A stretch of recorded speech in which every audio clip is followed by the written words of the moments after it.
राम राम जी। कैसे हो आप सब लोग? आई होप सब लोग अच्छे होंगे, खुश होंगे। चलिए गाइस, पिछली क्लास में अपन ने पढ़ा था ओबीजी का इंट्रोडक्शन, ठीक है। उसमें अपन ने बात की फीमेल रिप्रोडक्टिव सिस्टम, और फीमेल रिप्रोडक्टिव सिस्टम में अपन ने बात की थी एक्सटर्नल जेनाइटल ऑर्गन, ठीक है। एक्सटर्नल जेनाइटल ऑर्गन के बाद में अपन ने बात internal genital organ. Internal genital organ में अपन ने पढ़ा था वेजाइना के बारे में कि वेजाइना जो होती है उसकी स्ट्रक्चर क्या होती है, वेजाइना जो है उसका फंक्शन क्या होता है। तो आज हम पढ़ते हैं यूट्रस के बारे में, ठीक है। तो अब हम पढ़ेंगे यूट्रस। और देखिए यूट्रस जो होता है इसको स्ट्रो भी कहा जाता है, स्ट्रो या इसको वूम भी कहा जाता है। अब देखिए जो यूट्रस होता है वो क्या होता है, होलो मस्कुलर ऑर्गन होता है। वेजाइना की तरह ये भी क्या है, होलो मस्कुलर ऑर्गन है। अब हम बात करते हैं इसके मेजरमेंट की, ठीक है। सॉरी, पहले हम इसकी बात करते हैं इसकी जो शेप कैसी होती है। तो देखिए यूट्रस की जो नॉर्मल शेप होती है नॉन प्रेग्नेंट स्टेज में, वो कैसी होती है, पायरीफॉर्म की होती है, ठीक है। तो इसकी जो शेप होती है वो कैसी होती है, पायरीफॉर्म। और जो पायरीफॉर्म होती है, पायरीफॉर्म का मतलब होता है पियर शेप की, और पियर शेप का मतलब हो गया नाशपाती के आकार की होती है, ऐसे, ठीक है। ये होगी इसकी शेप। इसके बाद अपन बात करते हैं इसके मेजरमेंट की कि यूट्रस जो होता है इसका नॉर्मल मेजरमेंट क्या होता है। तो देखिए मेजरमेंट में सबसे पहले अपन बात करते हैं इसकी लेंथ की। तो यूट्रस जो है इसकी नॉर्मल लेंथ जो होती है वो कितनी होती है, ये होती है लगभग 7.5 सेंटीमीटर इसकी लेंथ होती है, 5 सेंटीमीटर इसकी थिकनेस होती है।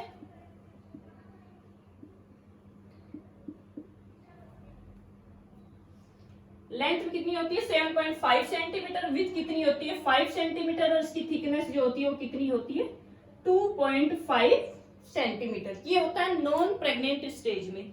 अब देखिए अपन बात करते हैं प्रेग्नेंट स्टेज में। तो प्रेग्नेंट स्टेज में क्या होता है, तो अपन जानते हैं कि प्रेग्नेंट स्टेज में क्या होता है, प्लासेंटा के द्वारा प्रेगनेंसी हार्मोन का सीक्रेशन किया जाता है। ये जो प्रेगनेंसी हार्मोन होते हैं कौन से होते हैं, एस्ट्रोजन हार्मोन और प्रोजेस्टेरोन हार्मोन। तो देखिए एस्ट्रोजन और प्रोजेस्टेरोन हार्मोन जो होते हैं ये क्या करते हैं, हाइपरट्रोफी और हाइपरप्लेजिया करते हैं। और हाइपरट्रोफी हाइपरप्लेजिया की वजह से यूट्रस की जो एंडोमेट्रियम बेसल सेल होती है उसके नंबर्स बढ़ जाते हैं और जो सेल की साइज बढ़ जाती है, ठीक है। तो इसकी वजह से जो यूट्रस होता है उसका प्रेगनेंसी में इसकी जो लेंथ होती है वो 7.5 सेंटीमीटर से बढ़ के कितनी हो जाती है, तो ये लगभग हो जाती है 35 सेंटीमीटर से 40 सेंटीमीटर होती है। कब होती है, प्रेगनेंसी में एट टर्म पे। अब बात करते हैं अपन वेट की। तो देखिए यूट्रस का जो नॉर्मल वेट होता है नॉन प्रेग्नेंट स्टेज में वो कितना होता है, तो ये होता है 50 से 80 ग्राम। अगर एवरेज की हम बात करें तो ये कितना होता है 60 ग्राम, ठीक है। 60 ग्राम होता है नॉन प्रेग्नेंट स्टेज में। अब अपन बात करते हैं प्रेग्नेंट स्टेज में। तो प्रेग्नेंट स्टेज में यूट्रस का जो वेट होता है वो लगभग 900 से लेके ये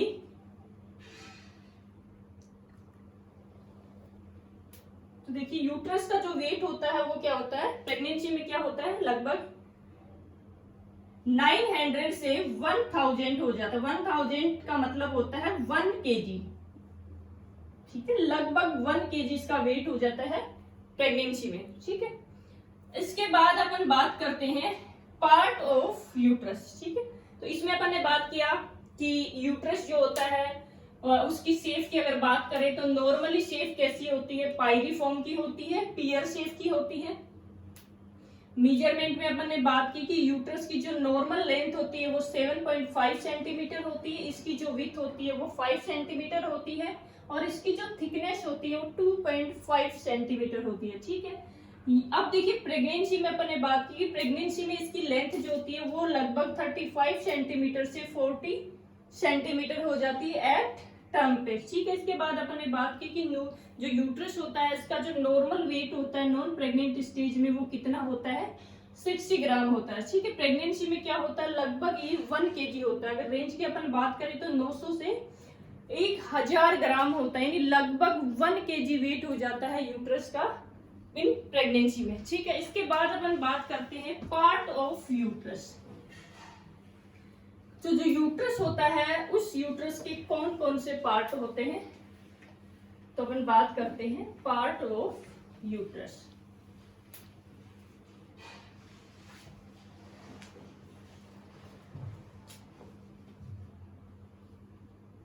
पार्ट ऑफ यूट्रस। अब देखिए यूट्रस जो होते हैं इसके 3 पार्ट होते हैं। कौन कौन से होते हैं, तो पहला होता है बॉडी। अब देखिए जो बॉडी होती है, इस बॉडी को कार्पस भी कहा जाता है। और ये क्वेश्चन पूछा गया है कि बॉडी जो होती है इसको क्या कहा जाता है, कार्पस भी कहा जाता है। इसके भी 2 पार्ट होते हैं। जो सबसे अपर मोस्ट पार्ट होता है यूट्रस का, उसको बोलते हैं फंडस। अब देखिए जो फंडस होता है, फंडस की जो नॉर्मल लेंथ होती है वो लगभग 1 सेंटीमीटर होती है, ठीक है। इसके बाद इसका जो दूसरा पार्ट होता है वो एक कैविटी लाइक होता है, तो इसको बोलते हैं बॉडी कैविटी। और ये जो बॉडी कैविटी होता है, इसकी जो नॉर्मल लेंथ होती है वो कितनी होती है, तो ये होती है 3.5 सेंटीमीटर, ठीक है। तो ये हो गया यूट्रस का कार्पस। दूसरा होता है स्टेमस, ठीक है। तो यूट्रस का जो दूसरा पार्ट होता है वो कौन सा हो गया, स्टेमस। और स्टेमस जो होता है इसका मतलब होता है कनेक्शन करना, कनेक्ट करना, कम्युनिकेट करना, ठीक है। तो स्टेमस क्या करता है, जो यूट्रस का बॉडी वाला पोर्शन और नीचे जो सर्विक्स वाला पोर्शन होता है, इन दोनों को आपस में जोड़ के रखता है, ठीक है। इन दोनों को आपस में कनेक्ट करके रखता है, इस वजह से इसको क्या बोलते हैं, स्टेमस, ठीक है। और ये जो स्टेमस होता है, इसकी जो लेंथ होती है वो कितनी होती है, तो इसकी जो लेंथ होती है वो होती है 0.5 सेंटीमीटर, ठीक है। अब इसके बाद तीसरा जो पार्ट होता है ये होता है सर्विक्स। सर्विक्स को अपन ऐसे भी लिखते हैं ना, ठीक है। और जो सर्विक्स होती है इसकी जो नॉर्मल लेंथ होती है वो कितनी होती है, तो ये होती है 2.5 सेंटीमीटर, ठीक है। तो ये हो गया यूट्रस के पार्ट ऑफ यूट्रस, ठीक है। अब इसको अपन डायग्राम के थ्रू देखेंगे। तो सपोज ये यूट्रस होता है, ठीक है। ये यूट्रस का फंडल वाला पोर्शन होता है, और फंडस की अपन ने देखी लेंथ कितनी होती है, 1 सेंटीमीटर, ठीक है। ये वाला जो पोर्शन होता है ये क्या होता है, बॉडी कैविटी। और ये जो बॉडी कैविटी होती है इसकी लेंथ कितनी होती है, 3.5 सेंटीमीटर। और इधर नीचे की तरफ, ठीक है, ये वाला जो पोर्शन होता है ये इधर से, तो ये कौन सा हो गया, स्टेमस। और सबसे नीचे की तरफ जो होता है वो होता है सर्विक्स। तो यहाँ पे ये वाला जो पोर्शन है ये कौन सा हो गया, सर्विक्स, ठीक है। और ये सर्विक्स की ओपनिंग किसमें होती है, इधर वेजाइना के अंदर होती है, ठीक है। तो नीचे की तरफ जो सर्विक्स होती है, सर्विक्स की जो ओपनिंग होती है वो कहाँ पे होती है, तो यहाँ पे ये क्या हो गया, वेजाइना हो गया, ठीक है। तो ये होता है, ये ऊपर वाला पार्ट हो गया आपका फंडस, ठीक है। ये होगी बॉडी कैविटी, यहाँ पे ये स्टेमस हो गया, और यहाँ पे स्टेमस की जो लेंथ होती है 0.5 सेंटीमीटर, ठीक है। ये होता है सर्विक्स। अब देखिए इसका जो सर्विक्स जो होता है, इस सर्विक्स के भी 2 पार्ट होते हैं, ठीक है। कौन कौन से होते हैं, एक तो होता है एंडोसर्विक्स, ठीक है। यहाँ पे जो सर्विक्स होती है इसके भी 2 पार्ट होते हैं। कौन कौन से होते हैं 2 पार्ट, तो एक तो होता है जो एंडोसर्विक्स, एंडोसर्विक्स, ठीक है। और दूसरा जो पार्ट होता है वो होता है एक्टोसर्विक्स,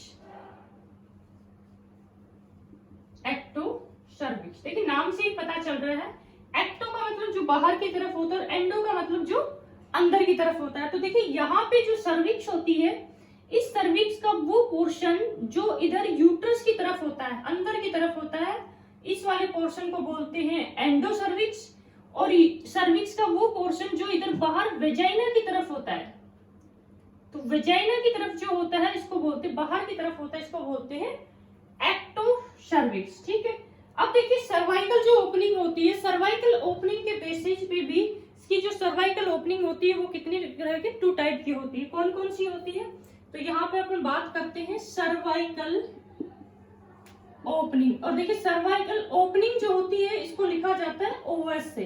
ठीक है, तो इसको बोलते हैं सर्वाइकल ओस, सर्वाइकल ओएस। ठीक है, ओएस का मतलब क्या होता है, ओपनिंग। अब सर्वाइकल ओएस जो होता है ये भी 2 टाइप का होता है। एक तो होता है external cervical OS, external cervical OS. ठीक है, दूसरा होता है इंटरनल सर्वाइकल ओएस। ठीक है, तो देखिए एक्सटर्नल सर्वाइकल ओएस का मतलब होता है कि सर्विक्स जिसकी ओपनिंग जो है वो वेजाइना की तरफ हो रही है, तो ये होता है एक्सटर्नल सर्वाइकल ओएस। और जिसमें सर्विक्स जिसकी ओपनिंग जो है अंदर यूट्रस की तरफ हो रही है, तो ये वाली जो ओपनिंग वाला पार्ट होता है इसको बोलते हैं इंटरनल सर्वाइकल ओएस। ठीक है, अब यहाँ पे देखिए इंटरनल जो सर्वाइकल ओएस होता है ये भी 2 टाइप का होता है। ठीक है, यहाँ पे ये भी 2 टाइप का होता है। एक तो होता है anatomical OS, anatomical internal cervical OS. ठीक है, और दूसरा जो होता है ये हो गया ना, दूसरा जो होता है ये कौन सा होता है, हिस्टोलॉजिकल इंटरनल सर्वाइकल ओएस। ठीक है, तो यहां पे अपन ने देखा कि जो सर्वाइकल ओएस है यानी सर्विक्स की जो ओपनिंग होती है उसी के बेसिस पे ये 2 टाइप की होती है। तो होता है एक्सटर्नल सर्वाइकल ओएस और दूसरा होता है इंटरनल सर्वाइकल ओएस। ठीक है, तो यहाँ पे अपन ने देखा कि जो इंटरनल सर्वाइकल ओएस है ये भी 2 टाइप का होता है। एक तो होता है एनाटॉमिकल इंटरनल सर्वाइकल ओएस और दूसरा जो होता है वो होता है हिस्टोलॉजिकल इंटरनल सर्वाइकल ओएस। ठीक है, तो देखिए एनाटॉमिकल जो सर्वाइकल ओएस होता है इसका मतलब होता है कि सर्विक्स जो होती है जिसकी ओपनिंग जो है वो कहाँ पे हो, इस्थेमस वाले पोर्शन में हो। यानी ये सर्विक्स है और इस सर्विक्स की ओपनिंग जो है वो किस में हो रही है, यहाँ पे इस्थेमस में हो रही है। अगर इस्थेमस में इसकी ओपनिंग हो रही है तो इसको तो बोलते हैं एनाटॉमिकल सर्वाइकल ओएस। ठीक है, दूसरी होती है histological internal cervical OS. Histological में क्या होता है कि यहाँ पे ये जो सर्विक्स होती है इसकी ओपनिंग जो है वो डायरेक्ट किस में हो रही है, यूटेराइन बॉडी या यूट्रस में हो रही है, तो इसको बोलते हैं हिस्टोलॉजिकल सर्वाइकल ओएस। ठीक है, और जो हिस्टोलॉजिकल सर्वाइकल ओएस होता है इसको एस्कोप बॉडी भी कहा जाता है, एस्कोप बॉडी। ठीक है, एस्कोप बॉडी आपने रोमेटॉइड अर्थराइटिस में भी देखा होगा कि रोमेटॉइड जो अर्थराइटिस डिजीज होती है उसमें भी एस्कोप बॉडी पाई जाती है। और यहाँ पे जो हिस्टोलॉजिकल इंटरनल सर्वाइकल ओएस होता है इसको भी एस्कोप बॉडी के नाम से जाना जाता है। तो ये होता है पार्ट ऑफ यूट्रस। ठीक है, पार्ट ऑफ यूट्रस में अपन ने क्या देखा, सबसे पहले कि जो यूट्रस होता है उसको 3 पार्ट में डिवाइड किया जाता है। ठीक है, पहला होता है इसका बॉडी, जो बॉडी होता है इसको क्या कहते हैं, कार्पस भी कहा जाता है। ठीक है, ये क्वेश्चन पूछा गया है कि जो यूट्रस की बॉडी होती है इसको कार्पस, यूट्रस की जो बॉडी होती है इसको क्या कहा जाता है। ठीक है, तो इसको क्या कहा जाता है, कार्पस कहा जाता है। अब यहाँ पे जो कार्पस वाला पोर्शन होता है इसके 2 पार्ट होते हैं। एक तो होता है फंडस जो सबसे अपर मोस्ट होता है यूट्रस में। ठीक है, इसकी जो लेंथ होती है वो कितनी होती है, 1 सेंटीमीटर होती है। सेकंड जो पार्ट होता है ये होता है बॉडी कैविटी। ठीक है, कैविटी लाइक स्ट्रक्चर है, ये है बॉडी कैविटी। इसकी जो लेंथ होती है वो कितनी होती है, 3.5 सेंटीमीटर। ठीक है, उसके बाद में सेकंड जो पार्ट होता है यूट्रस का वो होता है इस्थेमस। इस्थेमस कौन सा पार्ट है, जो यूट्रस को और जो सर्विक्स इन दोनों को आपस में क्या करता है, कनेक्ट करके रखता है, इसको बोलते हैं इस्थेमस। ठीक है, इसकी जो लेंथ होती है वो कितनी होती है, 0.5 सेंटीमीटर। ठीक है, इसके बाद थर्ड जो पार्ट होता है यूट्रस का वो होता है सर्विक्स। ठीक है, और सर्विक्स की जो नॉर्मल लेंथ होती है वो कितनी होती है, 2.5 सेंटीमीटर। तो ये हो गया सर्विक्स। ठीक है, यहाँ पे ये जो है ये क्या है, सर्विक्स है। अब अपन ने बात किया कि जो सर्विक्स होती है इसके भी 2 पार्ट होते हैं, ठीक है। एक तो होता है एक्टो सर्विक्स और एक होता है एंडो सर्विक्स। जैसे नाम से पता चल रहा है एक्टो सर्विक्स कौन सा पार्ट होता है, मतलब सर्विक्स का वो पार्ट जो किधर की तरफ आ रहा है, वेजाइना में, वेजाइना की तरफ जो है उसको तो बोलते हैं एक्टो सर्विक्स। और सर्विक्स का वो पार्ट जो अंदर स्टमक की तरफ है, यूट्रस की तरफ है, उसको बोलते हैं एंडो, माने अंदर की तरफ है। एंडो सर्विक्स, एक्टो का मतलब बाहर की तरफ है। अब सर्वाइकल जो ओपनिंग है उसी के बेसिस पे, जो सर्वाइकल ओपनिंग जो है इसी के बेसिस पे इसको 2 पार्ट में डिवाइड किया गया है। एक तो होता है एक्सटर्नल सर्वाइकल ओएस, ओएस का मतलब होता है ओपनिंग, ठीक है, और एक होता है इंटरनल सर्वाइकल ओएस, ठीक है। तो एक्सटर्नल सर्वाइकल ओएस में अपन ने बात की कि सर्विक्स का वो पार्ट जो जिसकी सर्विक्स का वो पार्ट जिसकी ओपनिंग किधर हो रही है, वेजाइना की तरफ हो रही है, यानी एक्सटर्नली हो रही है, तो इसको तो बोलते हैं एक्सटर्नल सर्वाइकल ओएस। अगर सर्विक्स की ओपनिंग जो है वो इधर यूट्रस की तरफ हो तो उसको बोलते हैं, अंदर की तरफ हो तो उसको बोलते हैं इंटरनल सर्वाइकल ओएस, ठीक है। इसके बाद अपन ने बात की कि इंटरनल सर्वाइकल जो ओएस होती है ये भी 2 टाइप की होती है। एक तो होती है एनाटॉमिकल इंटरनल ओएस और एक होती है हिस्टोलॉजिकल इंटरनल ओएस, ठीक है। यहाँ पे अपन ने एनाटॉमिकल इंटरनल सर्वाइकल ओएस में बात की कि यदि सर्विक्स की ओपनिंग जो है वो इधर स्टेमस में हो तो उसको तो बोलते हैं एनाटॉमिकल इंटरनल ओएस। अगर सर्विक्स की ओपनिंग जो है वो डायरेक्ट कहां तक हो रही हो, यूटेराइन बॉडी में हो रही हो, तो उसको क्या बोलते हैं, हिस्टोलॉजिकल इंटरनल सर्वाइकल ओएस, और इसको एस्को बॉडी भी कहा जाता है। तो ये होता है पार्ट ऑफ यूट्रस, ठीक है। इसके बाद में अपन पढ़ेंगे लेयर ऑफ यूट्रस। तो यूट्रस जो होता है वो कितनी लेयर से मिलके बना होता है, ठीक है। तो देखिए लेयर ऑफ यूट्रस,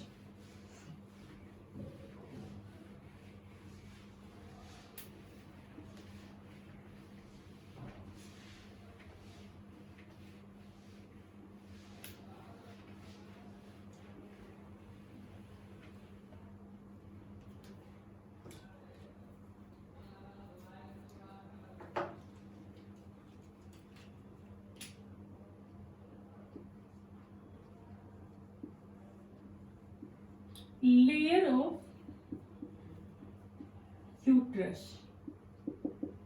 तो यहाँ पे यूट्रस जो होता है वो कितनी लेयर से मिलके बना होता है, तो यहाँ पे हम डायग्राम बनाएंगे यूट्रस का।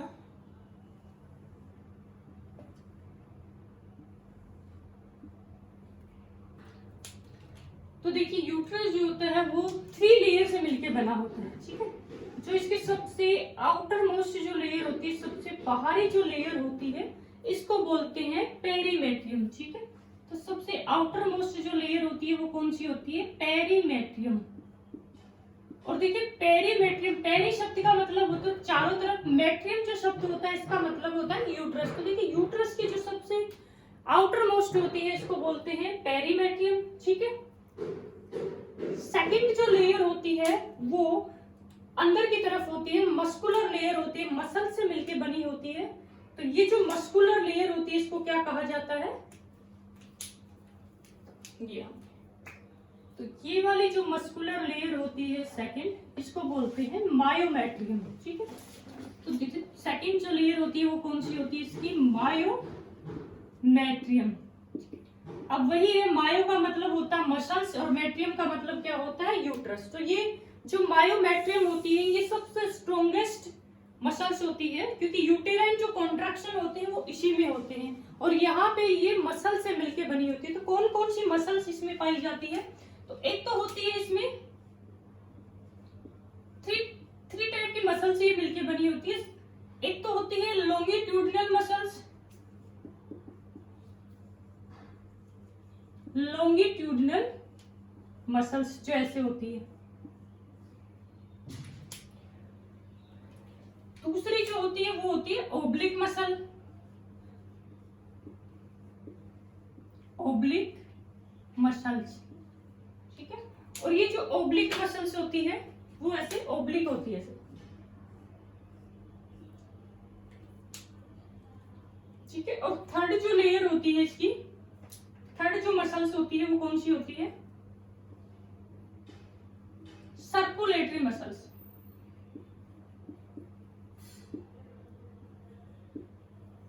सर्कुलेटरी जो मसल्स होती है वो ऐसे सर्किल में पाई जाती है,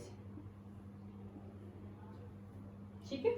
तो देखिए जो मायोमेट्रियम जो लेयर होती है, सेकंड जो लेयर होती है वो 3 मसल से मिलके बनी होती है। एक होती है इसमें लॉन्गिट्यूडनल मसल्स, दूसरी जो मसल्स होती है वो ऑब्लिक मसल्स होती है, तीसरी जो होती है वो सर्कुलेटरी मसल्स होती है, ठीक है। और अपन ने देखा कि ये जो मायोमेट्रियम होती है ये सबसे स्ट्रॉन्गेस्ट लेयर होती है, और जो यूटेराइन कॉन्ट्रैक्शन होते हैं वो इसी में होते हैं। तो लेबर के दौरान जब यूट्रस में यूटेराइन कॉन्ट्रैक्शन होती है तो वहां पे लिविंग लाइगेचर होता है, एक लिविंग लाइगेचर प्रोसेस होती है। क्या होती है लिविंग लाइगेचर?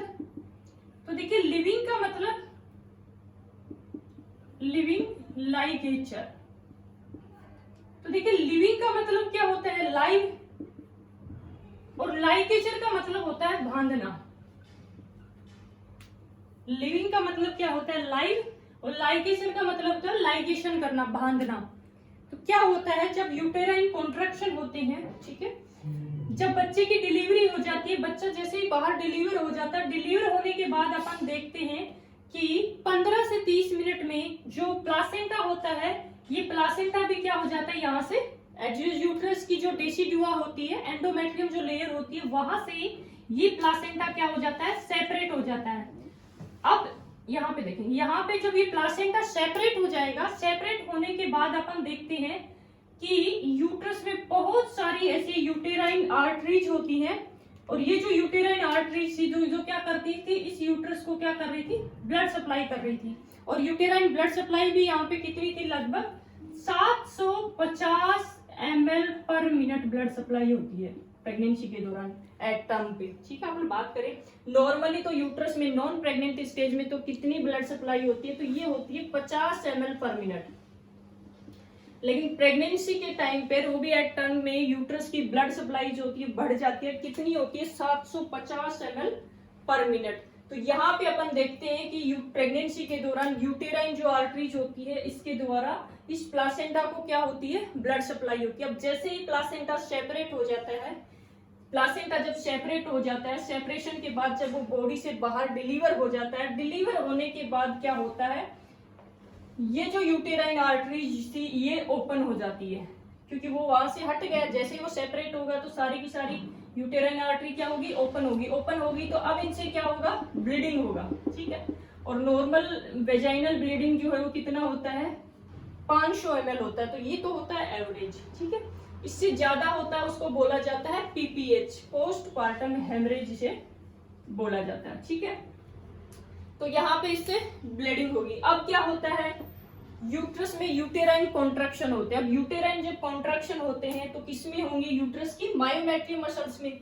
जब यूट्रस की मायोमेट्रियम मसल्स में कॉन्ट्रैक्शन होते हैं तो यहाँ पे अपन देखते हैं कि ये जो मसल्स होती है, मसल्स के बीच बीच में ये यूटेराइन आर्टरीज पाई जाती है। ऐसे यूटेराइन आर्टरी और यूटेराइन वेन जो होती है वो इसके बीच बीच में पाई जाती है। ये जो तीनों मसल्स होती है, तीनों मसल्स के बीच में पाई जाती है। तो जब इनमें कॉन्ट्रैक्शन होता है, ठीक है, जब इनमें सारी की सारी जो मायोमेट्रियम मसल्स में जब कॉन्ट्रैक्शन होता है तो ये क्या करती है? इसको बांध देती है। ऐसे ये जो ब्लड वेसल्स होती है जो ओपन थी, इनको क्या कर देती है? कॉन्ट्रैक्ट कर देती है। इनको क्या करती है? इनका लाइगेशन कर देती है।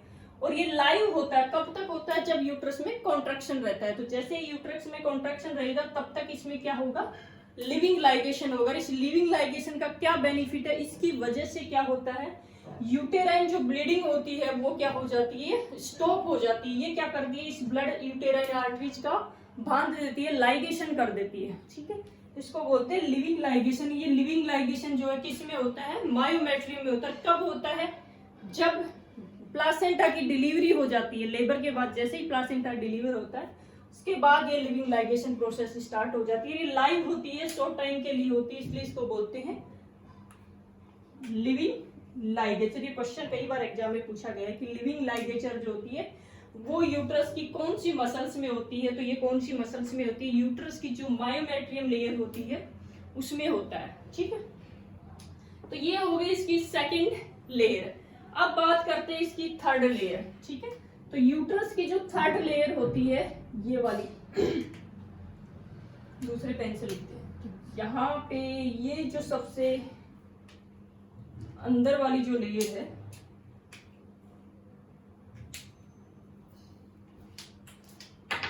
ये वाली सबसे इनर मोस्ट जो लेयर होती है ये होगी सबसे इनर मोस्ट लेयर, और सबसे इनर मोस्ट जो लेयर होती है वो कौन सी होती है, इसकी एंडोमेट्रियम लेयर होती है। ठीक है, तो यूट्रस की जो सबसे इनर मोस्ट लेयर है वो कौन सी है, एंडोमेट्रियम लेयर। तो यहाँ पे ये है एंडो, एंडो का मतलब सबसे अंदर, मैट्रियम का मतलब होता है वही यूट्रस।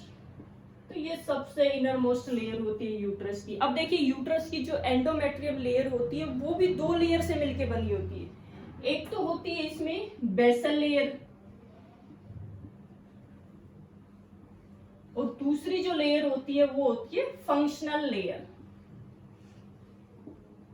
अब देखिए बेसल लेयर जो होती है ये तो क्या करती है, इस यूट्रस का बेस बनाती है। ठीक है, जो यूट्रस की एंडोमेट्रियम होती है इसका क्या बनाती है, ये बेस बनाती है। जो फंक्शनल लेयर होती है वो केवल फंक्शन के लिए होती है। अगर इसका फंक्शन होता है तो ठीक है, अगर फंक्शन नहीं होता है तो ये जो फंक्शनल लेयर होती है ये किस पे डिपेंड करती है, फर्टिलाइजेशन पे डिपेंड करती है। ठीक है, प्यूबर्टी के बाद में इसका फॉर्मेशन स्टार्ट होता है, और प्यूबर्टी के बाद में अपन देखेंगे कि ओवरी जैसे ही प्यूबर्टी स्टार्ट हो जाती है, स्टार्ट होने के बाद में क्या होता है, ओवुलेशन प्रोसेस स्टार्ट होती है। तो ओवुलेशन प्रोसेस में प्रोलिफिकेशन जो फेज होती है, ब्लीडिंग के बाद जो प्रोलिफिकेशन फेज होती है, उस प्रोलिफिकेशन फेज में क्या होता है, एस्ट्रोजन और प्रोजेस्टेरोन हार्मोन का सीक्रेशन किया जाता है। और वही एस्ट्रोजन प्रोजेस्टेरोन की वजह से ये जो बेसल सेल होती है, इस बेसल सेल की हाइपरट्रोफी और हाइपरप्लेजिया होता है। सेल्स के नंबर बढ़ते हैं और सेल की साइज बढ़ती है, जिसकी वजह से एक नई सेल का, एक नई लेयर का फॉर्मेशन होता है। और ये जो नई लेयर होती है, इसी नई लेयर को क्या कहा जाता है, फंक्शनल लेयर कहा जाता है। इस टाइम अगर फर्टिलाइजेशन हो जाता है, अगर इम्प्लांटेशन हो जाता है, तो ये फंक्शनल लेयर जो होती है वो डेसिडुआ में चेंज हो जाती है, और इसकी जो थिकनेस होती है वो भी लगभग 36 mm से कितनी हो जाती है, 16 mm हो जाती है। अगर इसका फर्टिलाइजेशन नहीं होता है तो इसका कोई यूटिलाइजेशन नहीं होता है, तो ये क्या होती है, मेंस्ट्रुअल साइकिल के थ्रू बाहर डिग्रेड हो जाती है, इसकी बाहर शेडिंग हो जाती है। ठीक है, तो यहाँ पे एंडोमेट्रियम लेयर होती है, बेसल लेयर जो होती है वो ऐसी कैसी बनी रहती है, फंक्शनल लेयर की डिग्रेडिंग होती है मेंस्ट्रुएशन के दौरान।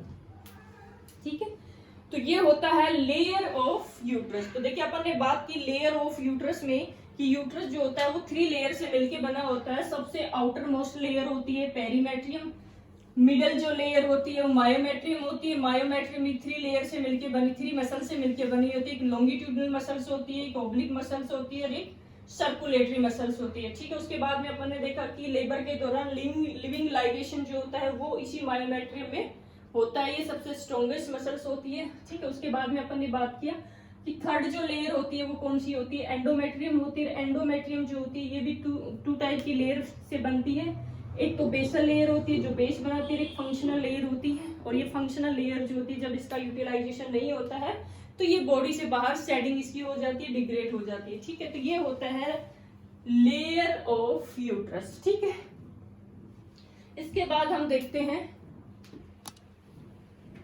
लेयर ऑफ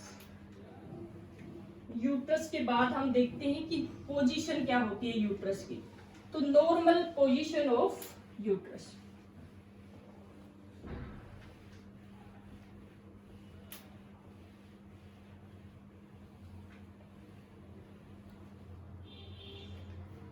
तो यूट्रस में हम देखते हैं कि यूट्रस की पोजीशन क्या होती है।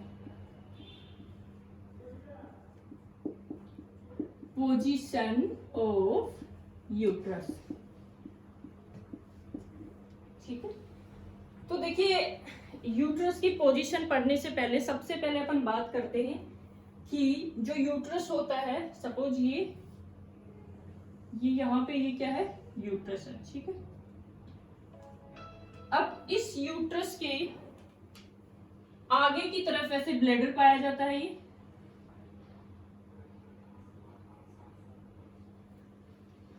और इसके पीछे की तरफ जो है रेक्टम पाया जाता है।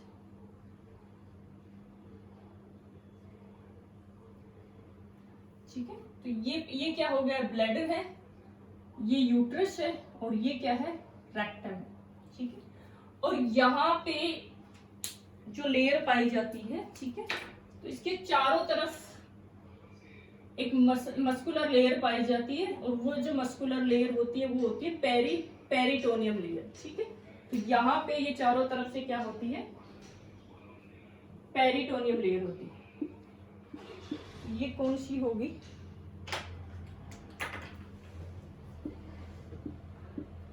Peritoneum layer. ठीक है, तो यहाँ पे ये पेरिटोनियम मसल्स जो होती है वो क्या करती है, इसको इस तरीके से चारों तरफ से घेर के रखती है इसे।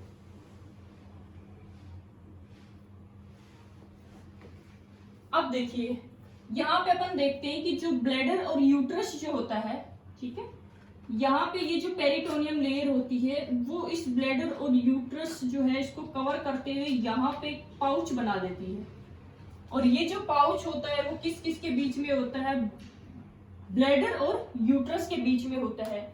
और ब्लैडर और यूट्रस के बीच में होने की वजह से ये जो पाउच होता है, यहाँ पे ये जो पाउच होता है, इस पाउच को क्या कहा जाता है, तो देखिए ब्लैडर को क्या कहा जाता है, वेसिको, और यूट्रस को क्या कहा जाता है, यूटेराइन। और पाउच लाइक एक स्ट्रक्चर बनती है तो इसको क्या बोलते हैं, पाउच।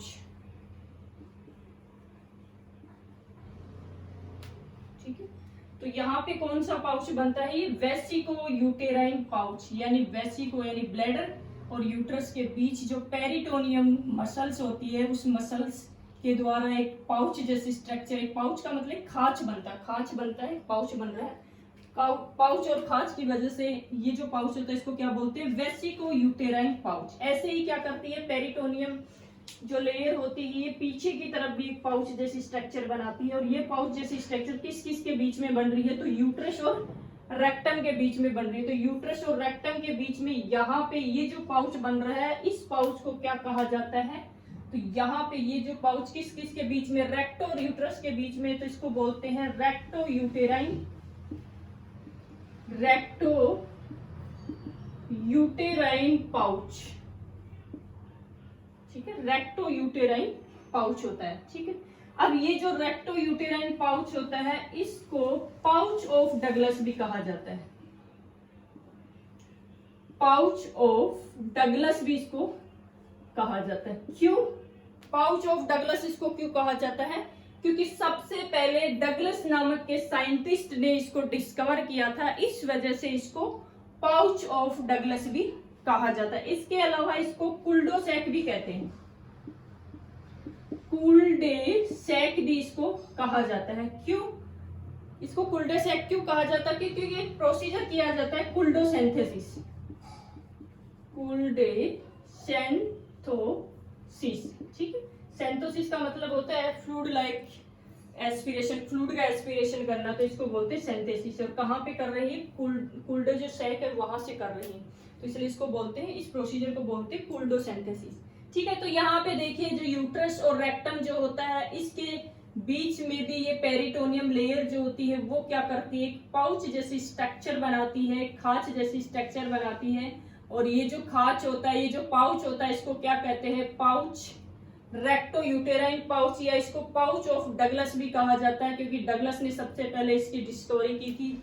उसके बाद इसको कुल्डोसैक भी कहा जाता है। क्यों, क्योंकि यहाँ पे कुल्डोसिंथेसिस एक प्रोसीजर किया जाता है। कुल्डोसिंथेसिस प्रोसीजर होता क्या है, तो देखिए कुल्डोसिंथेसिस में क्या किया जाता है कि एक जो स्पाइनल निडिल होती है उस स्पाइनल निडिल को इस वेजाइना का जो लेटरल फोर्निक्स होता है, तो ठीक है, यहाँ से वेजाइना के लेटरल फोर्निक्स से इंसर्ट करते हुए किस में डाला जाता है,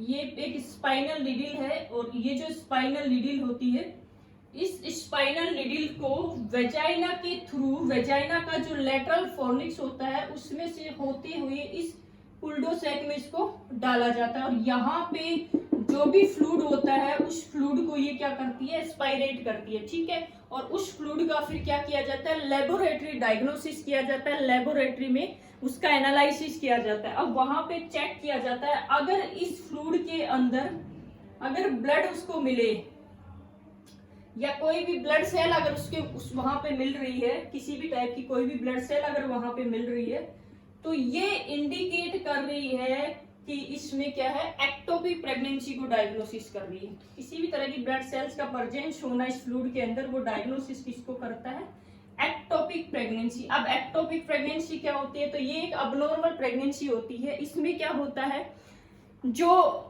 इम्प्लांटेशन होता है ब्लास्टोसिस्ट का, वो यूट्रस में न होके आउटसाइड ऑफ यूट्रस हो। अब आउटसाइड ऑफ यूट्रस में अपन बात करते हैं तो देखिए, जो फैलोपियन ट्यूब होती है वो मोस्ट, फैलोपियन ट्यूब का भी जो एम्पुला वाला पार्ट होता है, ये मोस्ट कॉमन साइट होती है इम्प्लांटेशन की इन एक्टोपिक प्रेगनेंसी। तो most common site of implantation in ectopic pregnancy वो कौन सा होता है, फैलोपियन ट्यूब का एम्पुला वाला पार्ट होता है। यानी 50% केसेज में जो है यहीं पे जो है इस ब्लास्टोसिस का इम्प्लांटेशन होता है। तो एक स्टेज पे क्या होती है कि ये फैलोपियन ट्यूब जो होती है वो क्या हो जाती है, रप्चर होता है। जैसे ही फैलोपियन ट्यूब रप्चरिंग हो जाती है तो इसकी वजह से ब्लीडिंग होती है, और ब्लीडिंग होती है तो ये ब्लड जो होता है वो इस कुल्डे सैक में, पाउच ऑफ डगलस में, रेक्टो यूटेराइन पाउच में क्या हो जाता है, इकट्ठा हो जाता है। ठीक है, तो जब ये कुल्डोसेंथेसिस प्रोसीजर हम करते हैं और वो फ्लूइड को जब बाहर निकाला जाता है लेबोरेटरी में, जब उसकी जांच की जाती है तब पता चलता है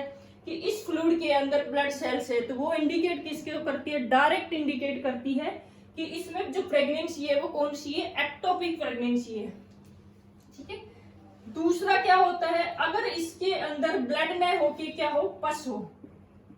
ठीक है, अगर इसमें पस हो, पस सेल प्रेजेंट होगी तो पस सेल किसको इंडिकेट करती है, पीआईडी को, पेल्विस इंफ्लेमेटरी जो डिजीज होती है उसको डायग्नोसिस करती है। तो ठीक, तो इसलिए कुल्डोसेंथेसिस प्रोसीजर किया जाता है। तो ये होता है कि अपन ने देखा कि यूट्रस जो होता है उसमें ये पाउच पाए जाते हैं। पाउच में अपन ने बात की कि एक तो होता है इस यूट्रस, और जो ब्लैडर होता है इसके बीच में होता है, इसको बोलते हैं वेसिको यूटेराइन पाउच। और दूसरा जो होता है वो यूट्रस और रेक्टम के बीच में होता है, इसको बोलते हैं रेक्टो यूटेराइन पाउच, या पाउच ऑफ डगलस भी कहा जाता है, या कुल्डे सैक भी इसको कहा जाता है। ठीक है, इसमें क्या करते हैं, कुल्डोसेंथेसिस एक प्रोसीजर किया जाता है। ये कुल्डोसेंथेसिस के अंदर जो फ्लूइड होता है उसके अंदर अगर ब्लड सेल है तो वो किसको इंडिकेट कर रही है, एक्टोपिक प्रेगनेंसी को। अगर पस सेल उसके अंदर प्रेजेंट है तो वो क्या कर रही है, पीआईडी को इंडिकेट करती है, पेल्विस इंफ्लेमेटरी डिजीज को। ठीक है,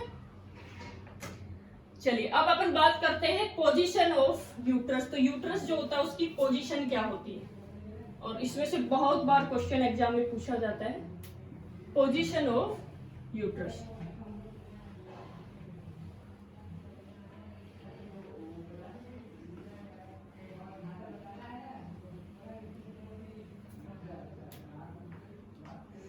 तो देखिए, पोजीशन ऑफ यूट्रस में अपन बात करें तो यूट्रस की जो नॉर्मल पोजीशन होती है वो क्या,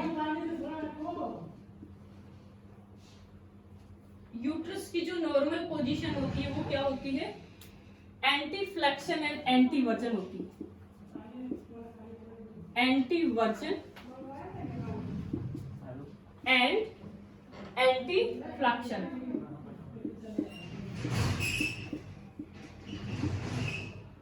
ठीक है, तो अपन बात करते हैं यूट्रस की जो नॉर्मल पोजीशन होती है वो क्या होती है। देखिए, यूट्रस की जो नॉर्मल पोजीशन होती है वो कैसी होती है, एंटी वर्जन और एंटी फ्लेक्शन। अब एंटी वर्जन का मतलब क्या होता है, एंटी फ्लेक्शन का मतलब क्या होता है, तो देखिए ये क्या है, यहाँ पे ये क्या है, वेजाइना है ये, और इस वेजाइना के यहाँ पे ये क्या है, सर्विक्स है। ठीक है, और ऊपर की तरफ क्या है, ये यूट्रस है। तो ये यूट्रस हो गया, ये सर्विक्स हो गई, ये क्या होता है, वेजाइना होता है। अब देखिए, इस वेजाइना से एक लॉन्ग एक्सिस अपन निकालते हैं यहाँ से, तो यहाँ से वेजाइना से एक लॉन्ग एक्सिस आता है ये, तो ये है vaginal long axis, vaginal long axis. ठीक है, इधर से सर्विक्स का लॉन्ग एक्सिस अपन देखें तो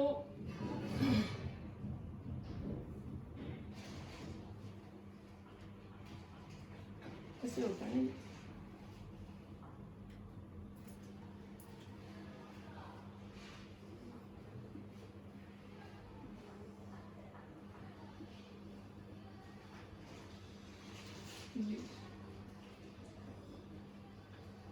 तो ये तो क्या हो गया, वेजाइनल लॉन्ग एक्सिस, और इधर से अपन बात करते हैं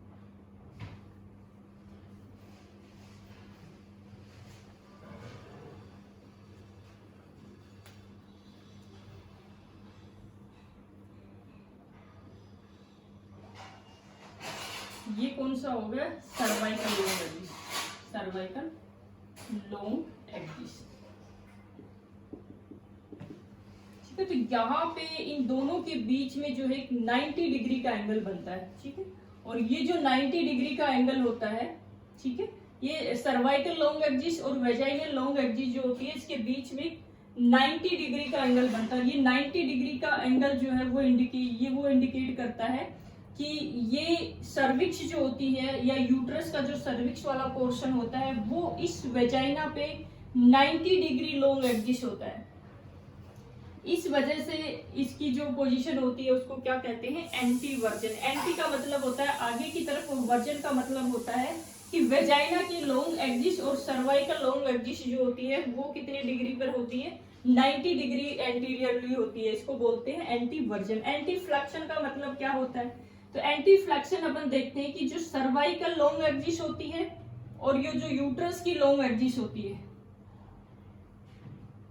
सर्वाइकल लॉन्ग एक्सिस और यूट्रस की जो लॉन्ग एक्सिस होती है इसमें 120 डिग्री एंगल पर ये झुका हुआ होता है। यानी कि सर्विक्स पे जो यूट्रस होता है वो उसके 120 डिग्री एंटीरियरली झुका हुआ होता है। इसको बोलते हैं एंटी फ्लेक्शन। एंटी का मतलब आगे की तरफ, फ्लेक्शन का मतलब फ्लेक्स होता है, वो आगे की तरफ झुका हुआ होता है। तो ये होती है यूट्रस की नॉर्मल पोजीशन। ठीक है, यूट्रस की नॉर्मल पोजीशन में अपन ने क्या देखा कि यूट्रस की जो नॉर्मल पोजीशन होती है वो एंटी वर्जन, एंटी फ्लेक्शन होती है। एंटी वर्जन का मतलब होता है कि इस वर्जन से आप याद रख, एंटी का मतलब आगे की तरफ, वर्जन से आप याद रख सकते हो कि वेजाइना, वेजाइना और सर्वाइकल लॉन्ग एक्सिस जो होता है, वेजाइना के ऊपर सर्वाइकल लॉन्ग एक्सिस जो होता है वो 90 डिग्री एंटीरियरली झुका होता है, ये एंटी वर्जन होता है। अब सर्विक्स और यूटेराइन लॉन्ग एक्सिस जो है उसमें अपन देखें तो जो यूट्रस जो होता है वो सर्विक्स से 120 डिग्री एंटीरियरली झुका होता है, इसको बोलते हैं एंटी फ्लेक्शन। ठीक है, तो ये होता है नॉर्मल पोजीशन ऑफ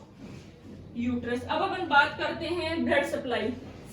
तो देखिए यूट्रस को ब्लड सप्लाई किसके द्वारा होती है, यूटेराइन आर्टरीज और ओवरी आर्टरीज होती है। मोस्ट कॉमनली यूटेराइन आर्टरीज के द्वारा होती है। तो नॉर्मल अपन बात करें नॉन प्रेग्नेंट स्टेज में यूट्रस के अंदर जो नॉर्मल ब्लड सप्लाई होती है वो कितनी होती है, तो नॉर्मल ब्लड सप्लाई कितनी होती है, ये होती है लगभग 50 ml पर मिनट। ठीक है, अब बात करें अपने प्रेगनेंसी में, तो प्रेगनेंसी स्टेज में इसमें जो ब्लड सप्लाई होती है वो कितनी हो जाती है, 50 ml से बढ़ के 750 ml पर मिनट एट टर्म पे। क्वेश्चन पूछा गया है कि प्रेगनेंसी के दौरान एट टाइम पे जो यूट्रस की ब्लड सप्लाई होती है वो कितनी होती है, 750 ml पर मिनट। अगर क्वेश्चन आपसे पूछे कि जो ब्रेन की जो नॉर्मल ब्लड सप्लाई होती है वो भी कितनी होती है, 750 ml पर मिनट। ठीक है, तो यही ब्रेन की नॉर्मल ब्लड सप्लाई भी होती है 750 ml। ठीक है, तो ये हो गया यूट्रस ईयर। तो इसमें अपन ने क्या पढ़ा कि यूट्रस की स्ट्रक्चर के बारे में अपन ने पढ़ा कि यूट्रस क्या होता है, यूट्रस के का मेजरमेंट की अपन ने बात की कि यूट्रस की लेंथ क्या होती है, विड्थ क्या होती है, थिकनेस क्या होती है, यूट्रस का वेट क्या होता है, प्रेगनेंसी में यूट्रस का वेट क्या होता है। ठीक है, उसके बाद में अपन ने यूट्रस की साइज जो है, साइज और शेप के बारे में बात की, पार्ट ऑफ यूट्रस के बारे में बात की। ठीक है, उसके बाद में लेयर्स ऑफ यूट्रस अपन ने पढ़ा, और उसके बाद में अपन ने पोजीशन ऑफ यूट्रस पढ़ा। ठीक है, इसके बाद में अपन ने नॉर्मल ब्लड सप्लाई भी देखी कि यूट्रस में नॉर्मल ब्लड सप्लाई क्या होती है। तो ये होती है यूट्रस की एनाटॉमी और यूट्रस की जो स्ट्रक्चर है वो। ठीक है, अब अपन पढ़ेंगे अगले टॉपिक में फैलोपियन ट्यूब क्या होती है, उसकी स्ट्रक्चर के बारे में बात करेंगे। Okay, thank you.